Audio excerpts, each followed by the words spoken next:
एक बैल था, गर्मी का समय था, हल जोत रहा था बैल। वह बैल बड़ा प्यासा था, बड़ा भूखा था, पर किसान हल जोतने वाले बैलों को पता है अब तो ट्रैक्टर का जमाना है।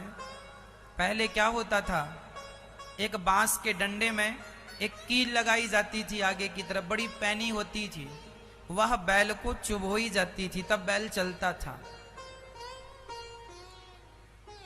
एक बैल था, बड़ा प्यासा था, बड़ा भूखा था।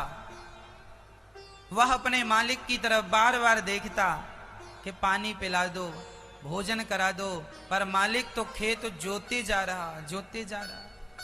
उसकी हिम्मत नहीं एक पग रखने की।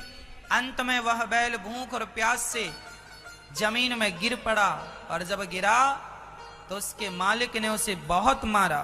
उठ जा, मार मार के लाठियां मारी, वो सुई चुभोई, खूब मारा। बैल सोचा कि प्यास से तो तड़प रहा हूं, भूख से तो तड़प रहा हूं, ये मार रहा है, तो जैसे तैसे हिम्मत करके फिर खड़ा हुआ, फिर जुताई चालू, खेत जोत रहा। कि तो उस बैल ने भगवान से पूछा कि विधाता, मैंने ऐसा कौन सा पाप किया जिस पाप के कारण मुझे इतना निर्दयी किसान मिला है? ये ना मेरी भूख देखता है, ना मेरी प्यास देखता है, बस काम काम कराता रहता है।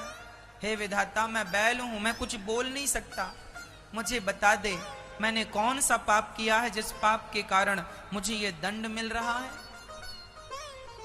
तब विधाता ने कहा, बैल, पिछले जन्म में तू इस किसान का बड़ा भाई था, बड़ा भाई था इसका। अच्छा, ये किसान मेरा छोटा भाई था? हाँ, पिछले जन्म में तू इसका बड़ा भाई था, ये तेरा छोटा भाई। तू बड़ा था, तेरा बाप जल्दी से गुजर गया था, तू बड़ा था, तुझे सब ज्ञान था, कैसे खेती बाड़ी करते हैं, कैसे अपने नाम पे करते हैं। छोटा भाई तेरा कुछ ज्यादा ही छोटा था, भोला था, सरल था, सीधा था।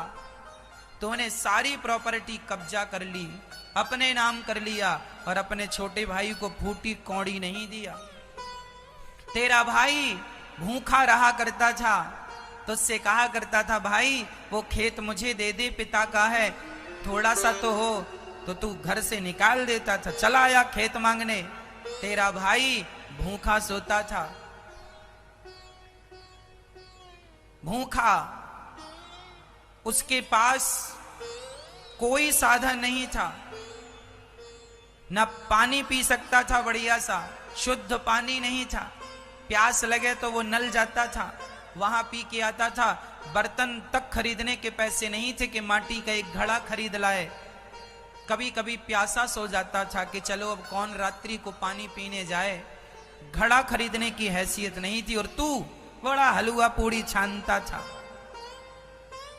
उसकी संपत्ति पर तूने कब्जा कर लिया, और उसे बड़ा सताया था तूने, उसे बड़ा कष्ट दिया था तूने।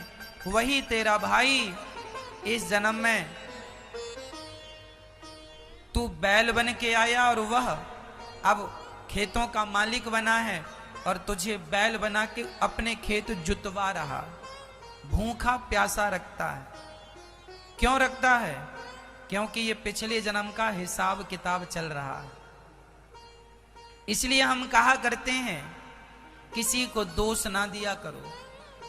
जब आपके जीवन में कष्ट आए, संकट आए, विपत्ति आए, तो समझ लेना कि आपके किए हुए कर्मों का फल मिल रहा है। इस जन्म में ना सही, किसी जन्म में सही, तो मैंने जो अपराध किए हैं, जो पाप किए हैं, वह तो भोगना ही पड़ेगा। इसलिए हम कहा करते हैं, मैया जी दया करना जरूरी है। आजकल ना सगा भाई निर्दयी हो गया है। आज अपना सगा भाई जो एक माँ से जन्म लिए हैं, वो अपना भाई अपने भाई पे दया नहीं करता।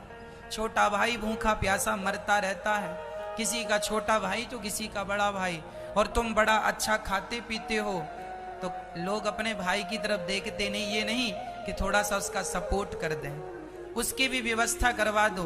अरे भाई तुम सामर्थ्यवान हो तो तुम्हारा धर्म है कि उसका सपोर्ट करो। इसलिए दया जरूरी है, दया धर्म का मूल है।